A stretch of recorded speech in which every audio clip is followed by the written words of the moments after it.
English স্পিকিংয়ের জন্য 4 নং rules. Use to কোনো কিছু অতীতে করতাম এই অর্থে ব্যবহৃত হয়। এক্সাম্পল, আমি ঢাকা বাস করতাম। I use to live in Dhaka.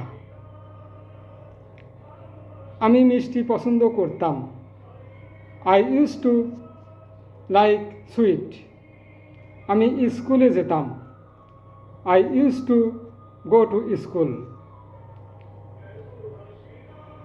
5 নং রুলস। ইয়েট টু এখনও কোনো কিছু করিনি অর্থে ব্যবহৃত হয়। এক্সাম্পল, আমি এখনও নামাজ পড়িনি। I am yet to say prayer. আমি এখনও স্কুলে যাইনি। I am yet to go to school. 6 নং রুলস। সাপোজ টু করার কথা, হওয়ার কথা অর্থে ব্যবহৃত হয়। আমার তার সাথে দেখা করার কথা।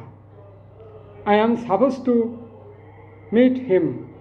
আমার সেখানে যাওয়ার কথা। I am suppose to go there. Thanks.